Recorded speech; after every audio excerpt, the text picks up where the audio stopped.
Welcome to Second Wind with Joyce Buford, a program for and about women. Joyce Buford is a certified coach who has a passion for helping women who need a second wind. Joyce is the creator of Uncover Your Hidden Genius, a program that will help you live a life of greater purpose, fulfillment, and ease.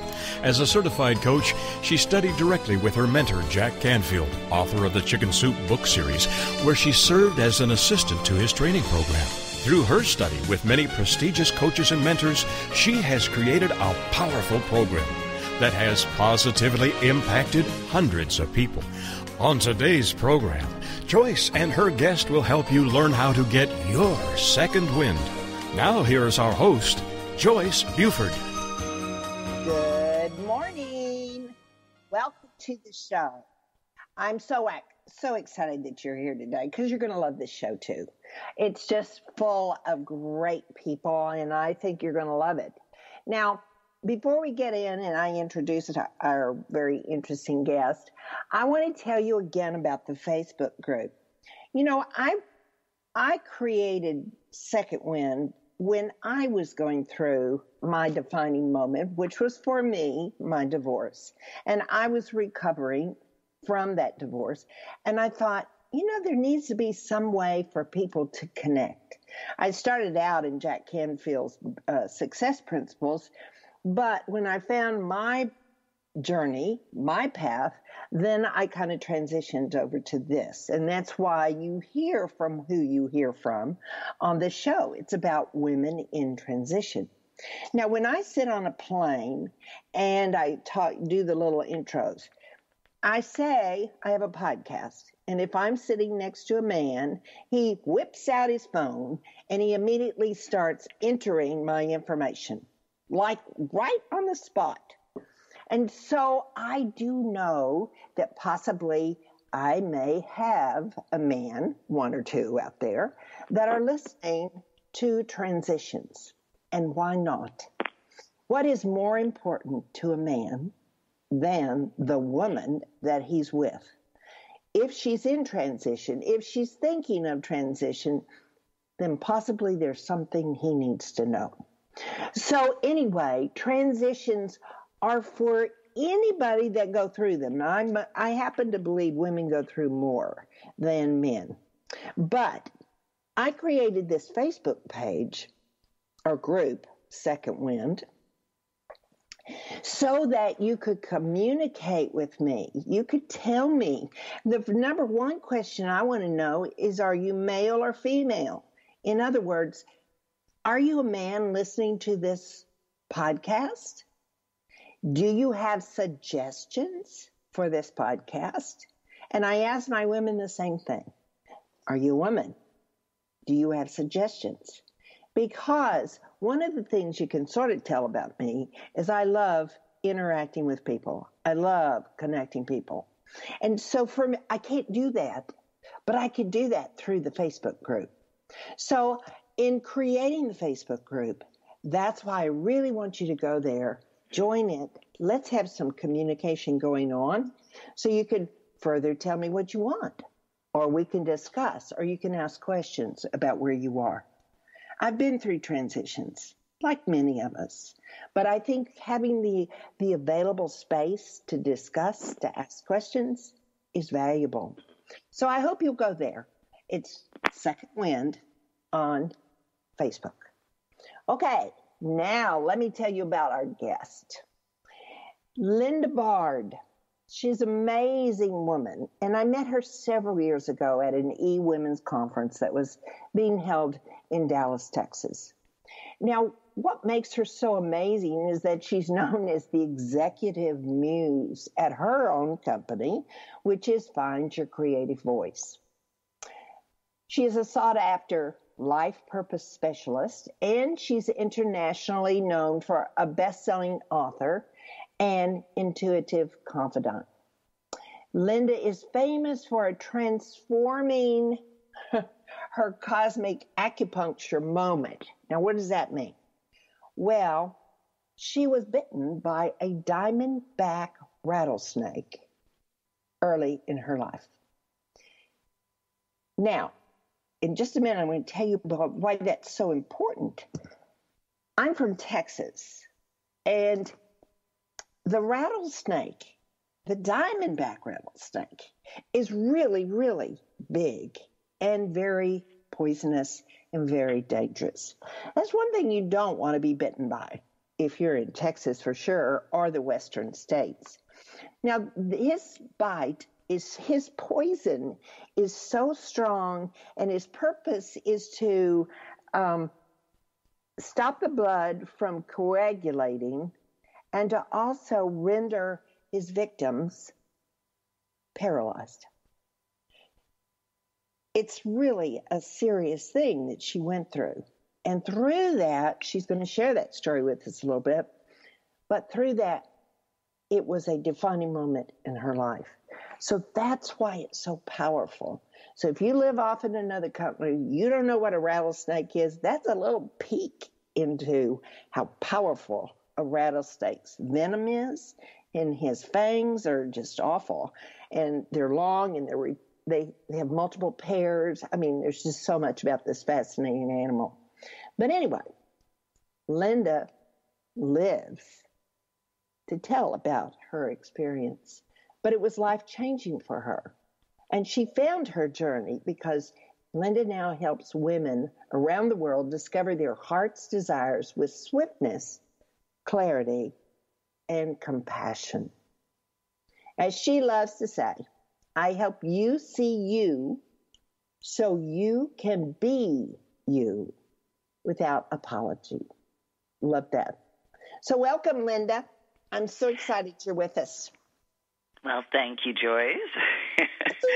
Kind of set up this big dramatic moment for me now. Well, it was deal. I want to know why you didn't hear the snake also has a little rattler on the end. And normally that's their protection. They start rattling that thing, and we turn around and run the other way. So I'm kind of curious why you didn't hear that. Well, this was pretty much the kind of a situation that was very, very unlikely. I got bit, first of all, by a young rattlesnake, which is actually more dangerous than an adult rattlesnake, because the adults, 50% of the time they bite you, their bites are dry. They don't inject their venom. They just want you, it's kind of this warning sign, get out of my way, get out of my space. But with the younger rattlesnakes, they don't know, and so they just, if they feel threatened or whatever, they just go for it. And I was in Arizona, actually, and I was at a conference, and I'd gone to an evening session of the conference, and this was in October. And my grandparents moved from Chicago to this was down in Tucson.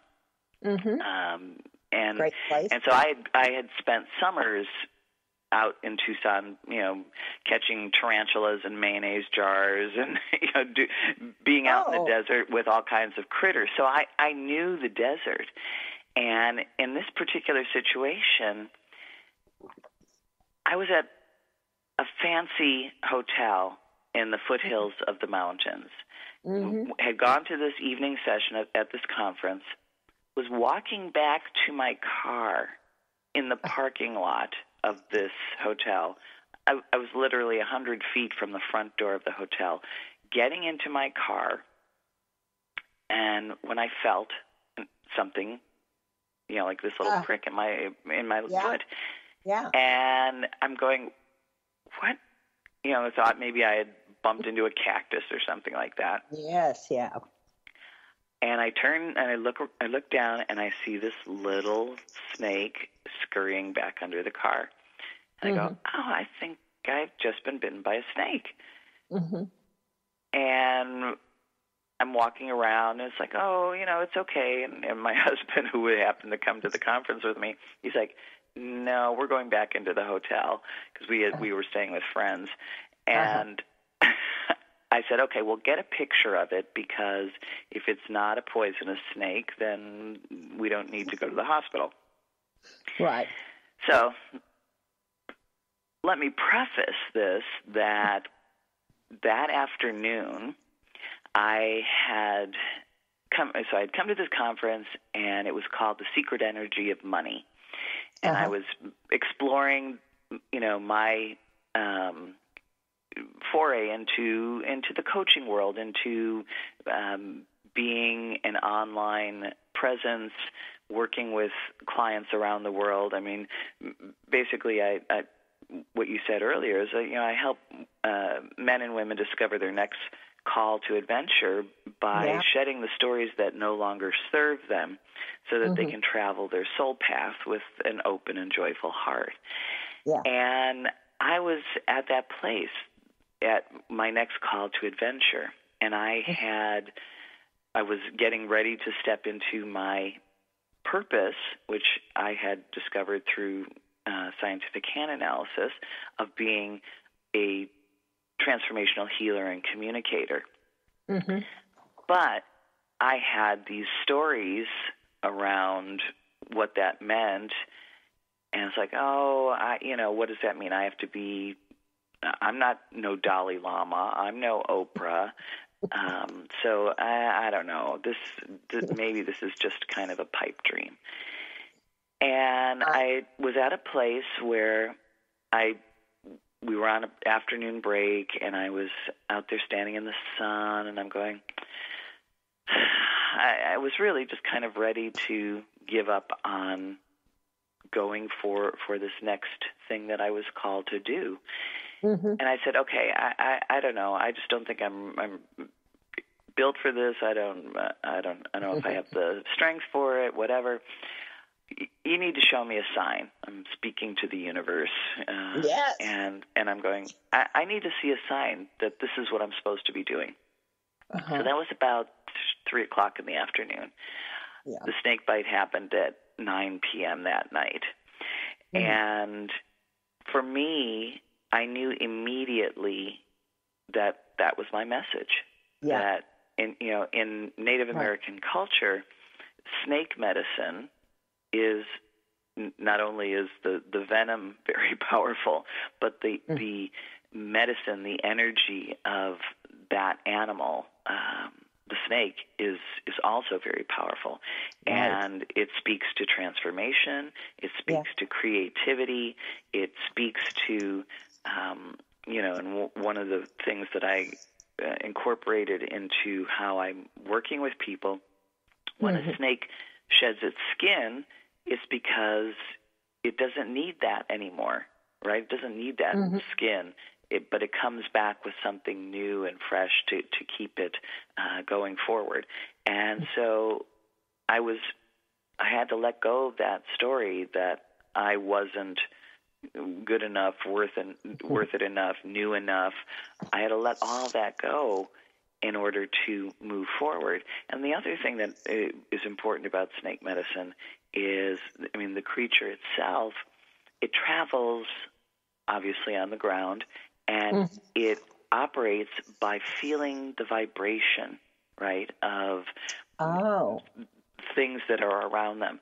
And that was another clue to me that, when we talk about feeling vibration, for human beings, it's about trusting our gut, trusting our intuition, listening to that inner voice more than most people do. We get hunches and that sort of thing, but oftentimes we just discount it as, coincidence or whatever. Yeah. It doesn't really mean anything.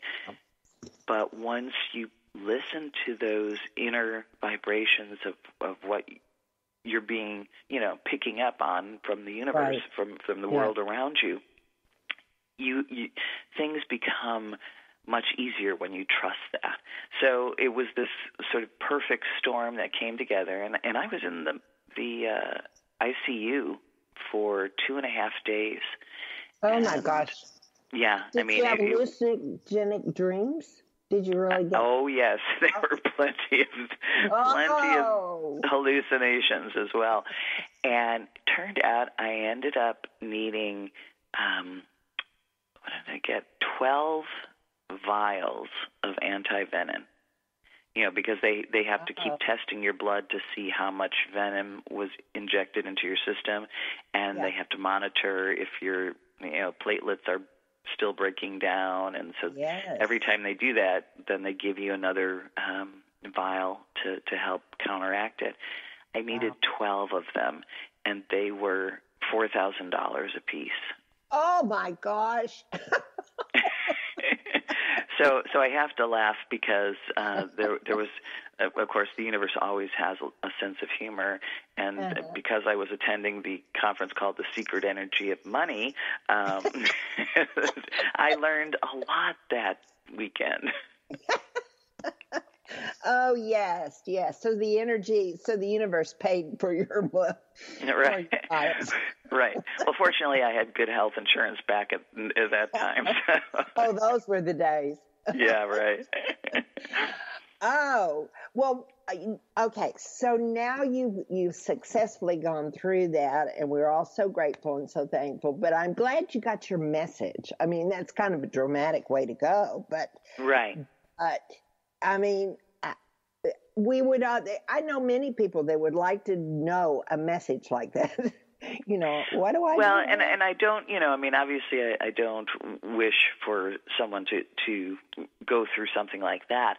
But the reality is that, as you said earlier, we do have those moments where this is a time that causes us to stop and pause and reflect. And we can either get caught up in the angst of the moment, if it's a divorce or, where we just look outside of ourselves as to, oh, why is this happening to me, and blah, blah, blah, and you did this, and or we can go, wait, all right, how do I take this moment and learn from it? And what are the ways that I can move forward where I can claim my power back? Because in a lot of situations, we feel like things are happening to us rather than for us. Yes. I've talked with some people that use the statement, they turn the whole situation when something bad happens, or we interpret it as bad, that they make the statement, what is the good in this? What is the good in this? Let me find the good in this. And I think it's such a powerful way to shift what we normally in our old lives would have said, well, why does this happen to me? But there's always a lesson. So it's interesting. I want to know, were you doing hand analysis before the snake bite, or had you incorporated that into your coaching? I had just been doing it for about 2 years at that point. And so I was, again, like I said, I was at that place of, okay, well, how do I bring this into working with people? Because it is not your run-of-the-mill sort of coaching tool, let's put it that way. But each pair of hands is really a self-portrait that is drawn from deep within. And when you decode the lines and the fingerprints, you get information that is unique to you. And what I love about this is it's this three-dimensional portrait of what makes you, you. And so often we forget about all of the unique qualities that we have. There are certain things that we're rewarded for. So if we're, very conscientious in our work, we get rewarded for that. But if I also have gift markers around creativity that are not honored, that part of me suffers. And so if all I'm worried is focusing on being, conscientious and nurturing of others, which could be a heartline style, right? That's your emotional way of how you show up and nurture and express love in the world. So that part of you is getting expressed and fed. But the part of you that has, creative expression or leadership, qualities that are not being expressed, those are the parts that leave us kind of wanting, or if we're tired of like, I wish I could do this, and finally we get so tired of not being able to express it that we put it away somewhere. We kind of lock it up in a closet. And what I do is I help people really understand, to get that deeper clarity around that, the struggles that they're feeling, the void that they're feeling, the place that they're in this, turning point. What is bridging the gap between where they are and what's holding them back? And that information comes through the awareness of what is revealed in your hands. Right. Now, I met Linda when she was doing this at eWomen. She had a booth. And if you'll open your hands, listeners, if you're out there and you'll just open your hand and look at your hand, I want to say that you are the only one with the your hand. Your hand. Right, your fingerprints are unique to you. Yes, nobody else has those. That is amazing. Do you know how many people are on this earth? And you're the only one with those fingerprints. Isn't that amazing? I mean, even identical twins don't have the same fingerprints. Yeah. Isn't that amazing? The more I know about the body, the more amazed I am at how it tells us so much. So when I first experienced Linda, she was doing this, she was doing hand analysis. And there's a little different, I used to go to a county fair that would come once a year, and we'd go see the palm reader, and she would look at our hand and she would tell us. So what's the difference in that experience that I thoroughly enjoyed when I was younger and the hand analysis? What's the difference in the experience? Exactly. And so the first difference is that I don't have a crystal ball or a turban. So that's the first difference. But hand analysis, and my mentor, the system that he designed, he calls it scientific hand analysis, because it combines the ancient wisdom of palmistry from the standpoint of, okay, we do talk about your heart line, your head line, your lifeline, but it also incorporates the modern science of forensics with your fingerprints. And so there are two aspects to the hand. The personality psychology piece, so that is reflected through your emotional style, your thinking style, your the shape of your hand, which is corresponds to the four elements archetypes, so earth, fire, water, and air. And so those kind of are the personality elements that help you to, as this human body, live your purpose. And then the fingerprints are this energetic map of what your soul's agenda is, right? I signed up to be, and just opened up your the soul map printout that I did for you back those days. Oh. And may I share your life purpose? Sure. Your life purpose is successful woman of influence and creative healer on a big stage. Oh, gosh, I like that. Yeah.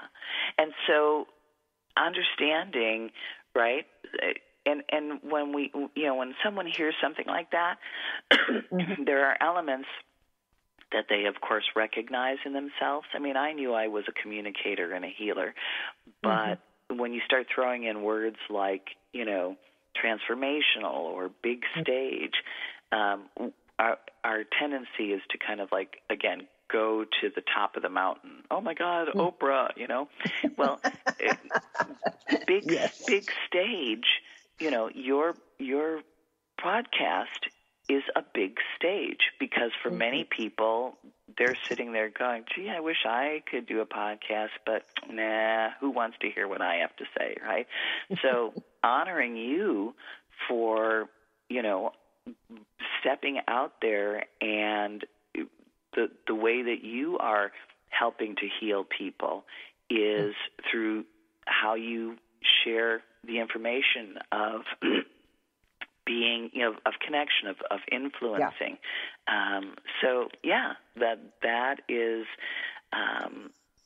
people understand to a point, but then they go, oh my God, this is really true. As opposed to, they may first say, oh, that's not me.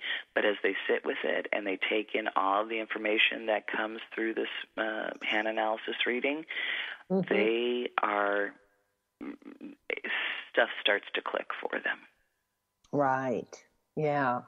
Oh, gee, I really like that. Yeah.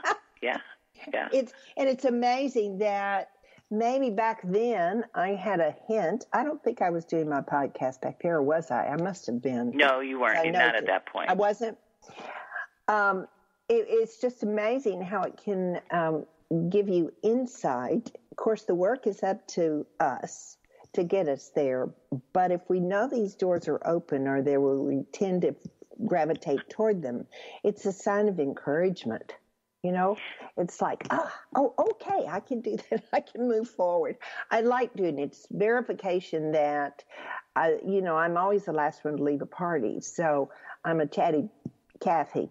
But so anyway, but what I'd like for my listeners to do while we take this short break is that you have an opportunity to open your hand. And I want you to do that because when you look at the palm of your hand, it is so unique to you. And when we come back, we're going to tell you a couple things. So come on back.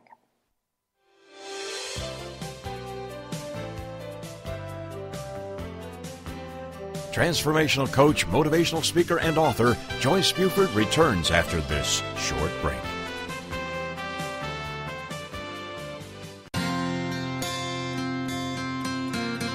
Would you like to know how to bring more ease to all the decisions you need to make in life? Knowing your core values is the first step in Joyce's free live masterclass. You'll discover your top 5 core values in as little as 45 minutes. Join her now at freegiftfromjoyce.com.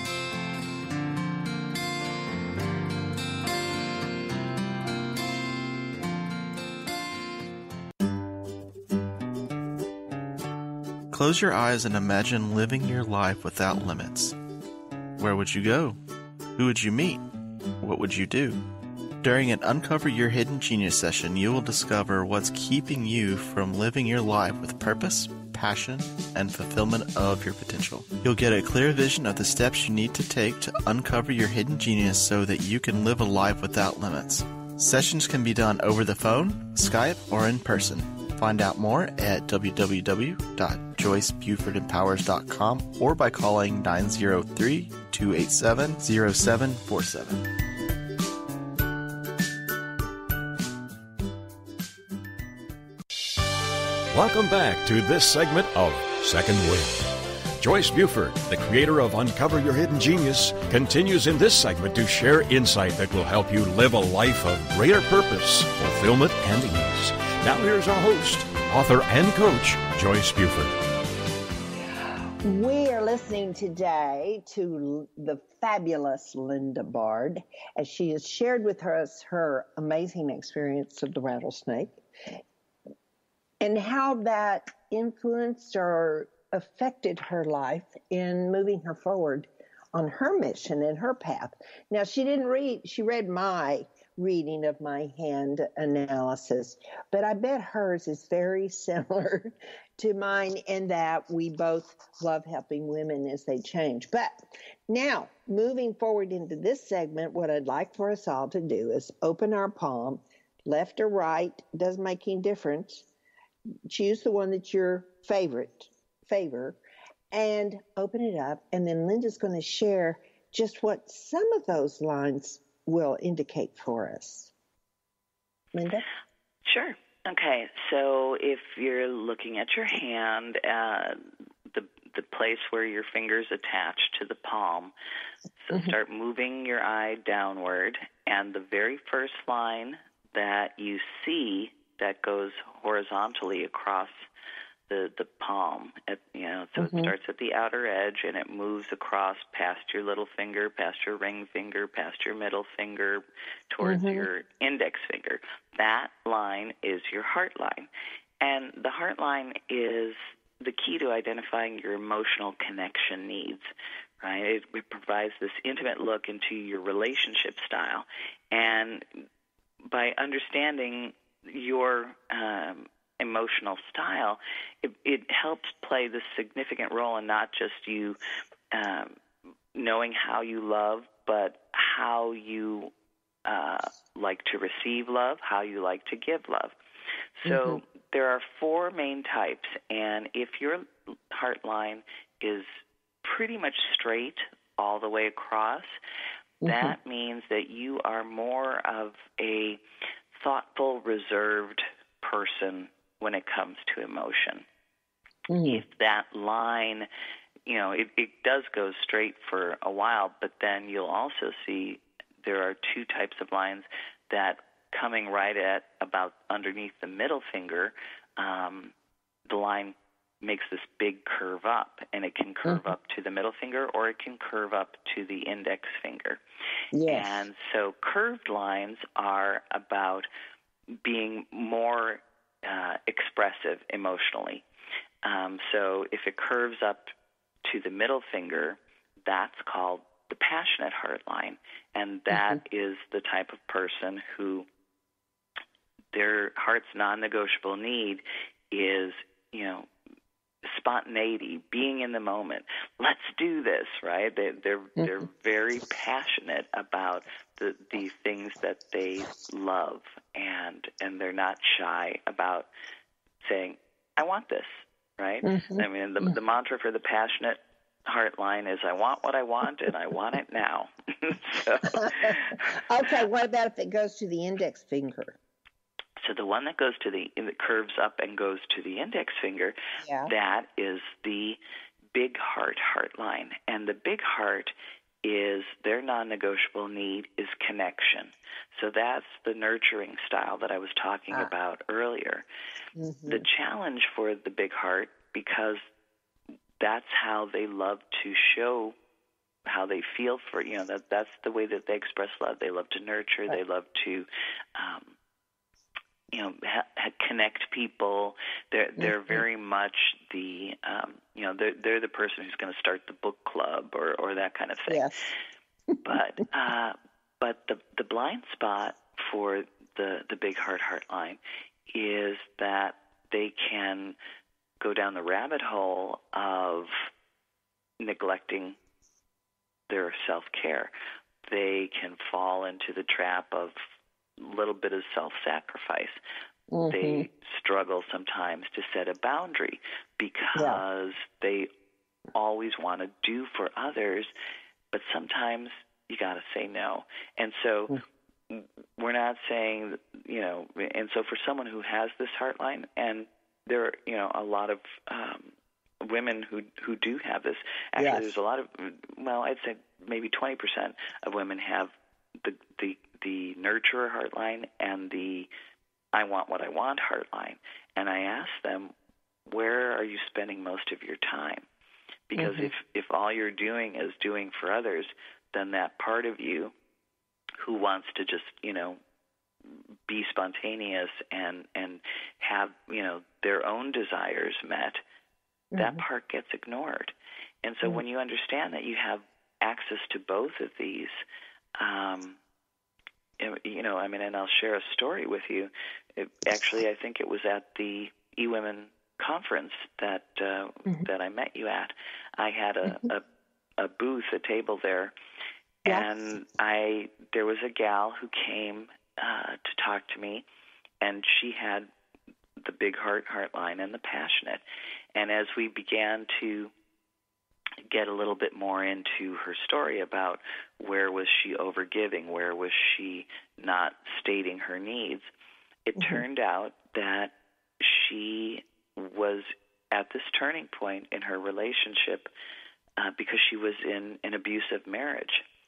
Yeah. And she was really in this void of being torn to try to keep it, to try to keep nurturing it, to try to do all of these things. But she was also concerned for her daughter, who was, I think, 14 at the time. Mm-hmm. And what I said to her was, you have, this other strength, this other part of you, this passionate person who is not afraid to set a boundary, who is not afraid to claim what she wants for herself, which is a life different than what you're experiencing now. And, and she'd been in this abusive marriage for several years. Right. And so, we just had this, and literally, it was maybe a 15-minute conversation by the time all was said and done.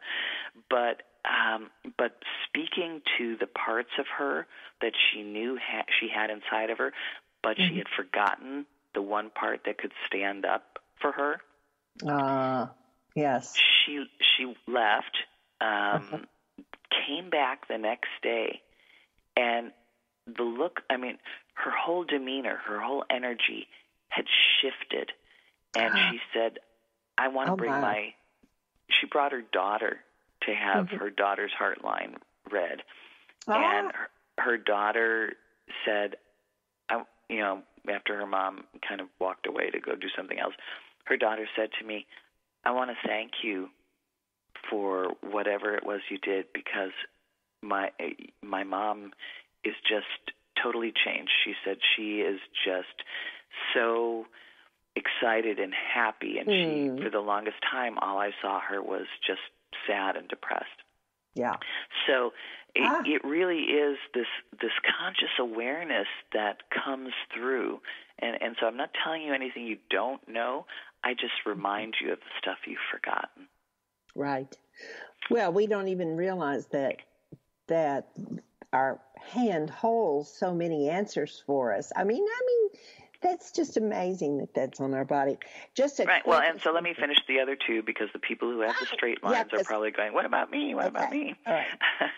All right. So the straight line that ends underneath the middle finger, that is called the hermit heart line.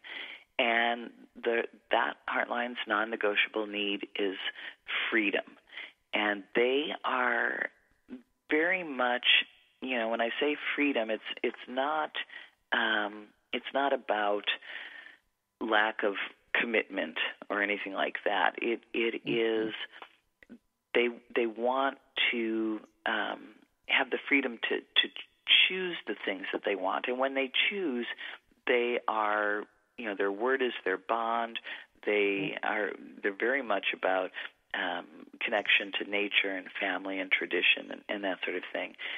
But they're more reserved about their feelings.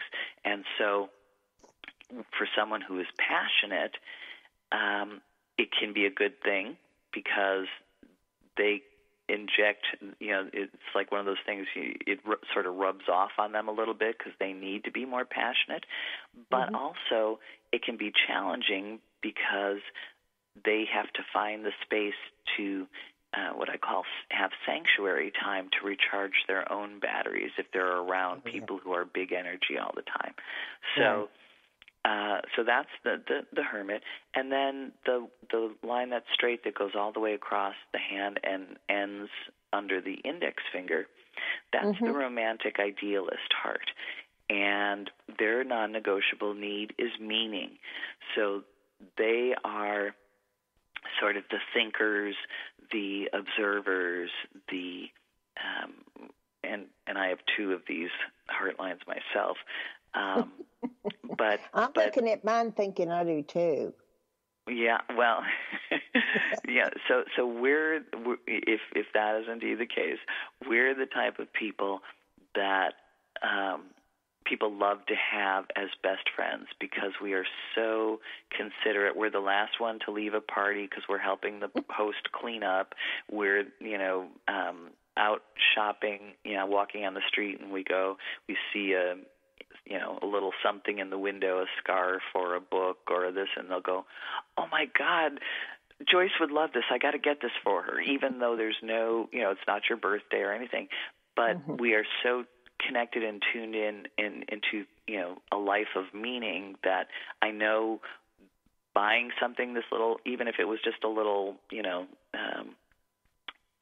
figurine or something like that, I know it would have meaning for you, and so that's why I do it. So that's all well and good, but the blind spot for the romantic idealist, of course, is that we have this tendency to think about what we feel. And so if that's the case, now we've got to stop analyzing the situation and start expressing what it is that we desire, as opposed to just kind of being a spectator around the emotional piece. So, again, being all of these different aspects of ourself certainly contribute to how we show up in the world and how you show up as this woman of influence and creative healer. But also it helps us to understand, well, here's some of my blind spots and what are my stories around those. And that's where really the big piece comes in, because we have, like I said, either been rewarded and encouraged for certain aspects of ourselves, or we have been shamed and discouraged for other aspects. So, for example, someone with a passionate heart line, when they were younger, kids in general are like, "Oh, I want this and I want that," and but for the child that has the passionate heart line, they oftentimes will get the message repeatedly, "Oh, stop being so big. Stop making it all about you. Stop being so selfish," right? Yeah. And they're not being selfish. They're very validly expressing what they want, their desires. And there are ways, that you can not bulldoze over everybody to get what you want, and those are the things that parents can teach their children. But to squash the ability to dream, to squash the ability to have a desire, that's not good. And so, of course, people, women especially, will dim their light and not want to be so big about that. And what I say, of course, then reminding them, you have this capacity. This is part of who you are. You're not going to run wild with it, but you got to start bringing it out more than you're doing now. Right. Yeah. So once you work with somebody or analyze a hand, they have the option of going on and just to do work with you and to really learn about how they can use what's discovered in the analysis, correct? Yeah, exactly. And so they're depending upon what their focus is or what story that they want to shed about, their personal life, their business, whatever. It really gives them an opportunity. It gives us an opportunity to explore and look at the places that they've been stuck before because of awarenesses that were not present to them at that point in time. And so I started one client I was working with, and she started out as a licensed practical nurse years ago and had this vision to create much more of a holistic center for women. Mm-hmm. And she was at that place where, can I do this? Is this, she knew she wanted to, she just didn't know if she was good enough, could do this, whatever. And so, all of these things, we started going through the aspects of her hand that, were revealed about her personality that would be beneficial for her to bring forward. We explored stories around all of those, the what I call, the good hair day and the bad hair day part of what we show up with. And then we went deeper into the soul piece, the soul information of her fingerprints and her purpose. And, once you're faced with this, and for her, part of her purpose was Maverick Healer. And so while she was literally in, a healing arts type of career, healer doesn't necessarily have to mean you're a doctor. I mean, when I found out healer, and the other thing I thought was like, well, I don't want to become a Reiki master, but what the work that I do heals people.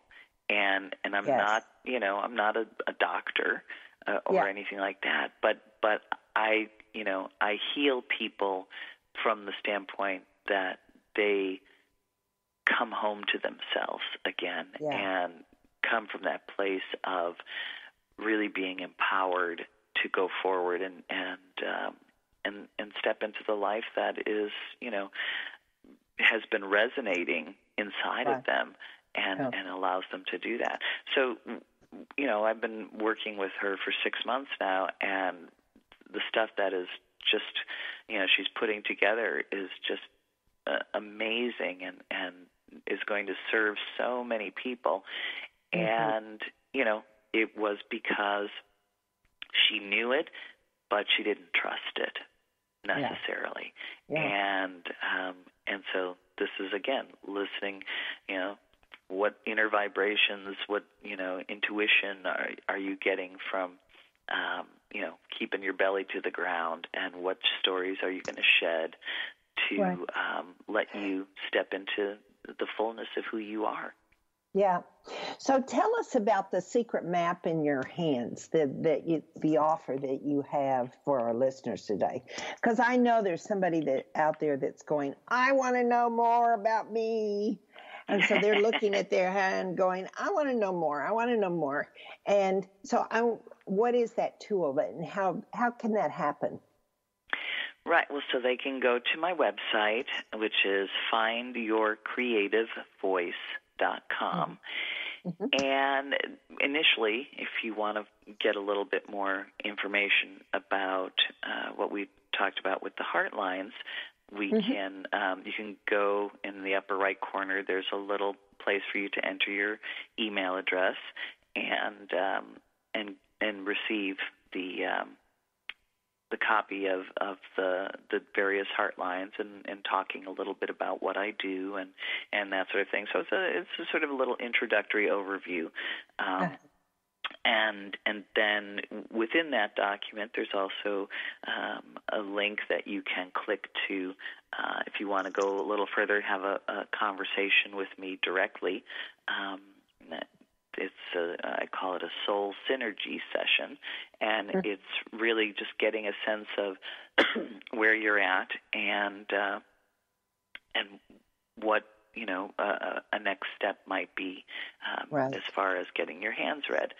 So, but you can, like I said, on the site you'll read a little bit more about the hand analysis piece and the different programs I offer, and I really just the thing I love most about this tool, because there's strengths finders and the DISC personality thing, and all of these types of finding out information about yourself, and everybody wants to know more about how they pick, right? But for me, those types of quizzes, because again I'm kind of a analytical thinking type of person, as far as words are important to me and stuff. So I'll see if I can outthink the question. Okay, well, they probably want me to answer it this way, so I'm going to, and you think you can affect the outcome to get the answer that you want in that situation. Right. With hand analysis, the database that my mentor put together, over the course of 40 years and reading 70,000 pairs of hands, it's a repeatable database, and it's basically literally like looking at a map. So if I'm looking at a map and I tell you this is 8th Street and Alder, and it's like, you're not going to dispute that, right? And when I say you have, a big hard heart line and a brain that operates like the HAL supercomputer in the movie Space, 2001: A Space Odyssey, you're going to recognize that when we start talking about the aspects of what that marker means. And then we're going to explore, how does that show up in your life? How are you using it now or not using it now? Where can you use it? And so we start going into all these things that I'm not saying, I think you should do this based on perhaps, in a typical sort of, either coaching situation or whatever. It's like, I'm not telling you from my perspective of what I think based on what I'm hearing. I'm reflecting back to you what I'm seeing, and you're telling me how that's showing up. Right. Yeah. Well, for me, of course, that day I immediately wanted my hand read, which you put ink on your hand, right? Correct. And so I can send people the ink kits. I can do this remotely. We don't have to be together in person. So, but I have a question. Okay, I did mine. It's been a day or two, and I've matured. So, do I have new wrinkles in my hand? Well, very good question, Joyce. So the fingerprints never change, right? I mean, they're formed at about 16 weeks in utero, and they're with you your whole life. The lines in your hands can change, and so the heart line and the head line and the lifeline, for the most part, are what they are. But I've seen heart lines where the end of it, if it's curving, the end of the line might get a little longer. I've seen other lines that what we call challenge markers.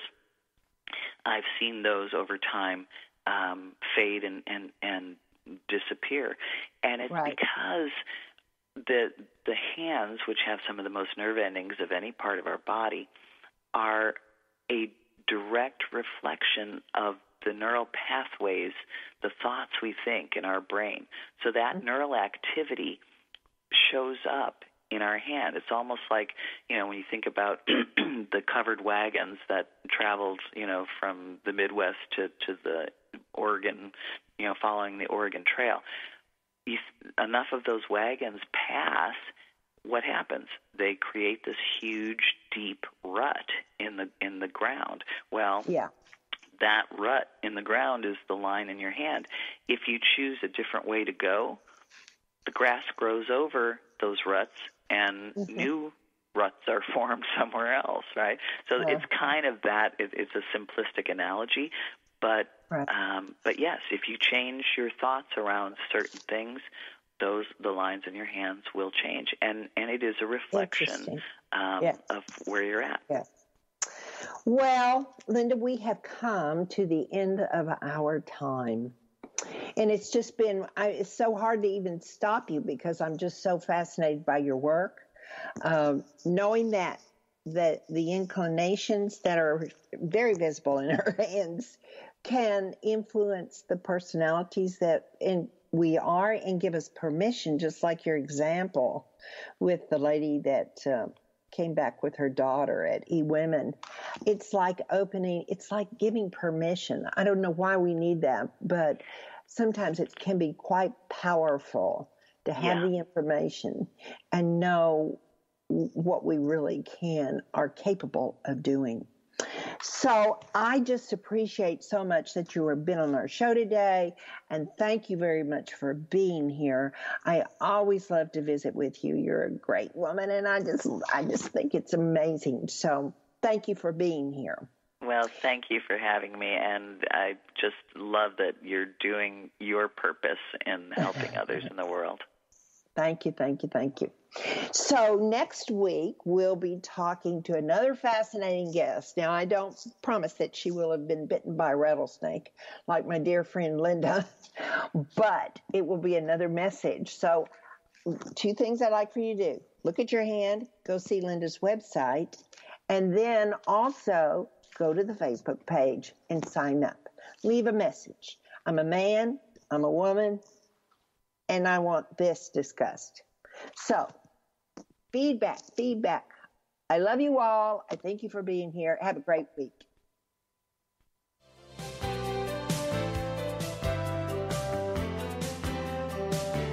Joyce Buford returns next week at this same time for another edition of Second Wind.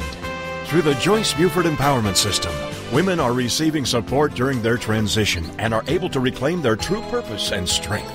They receive the tools they need to map out new lives. You can find out more about her coaching services at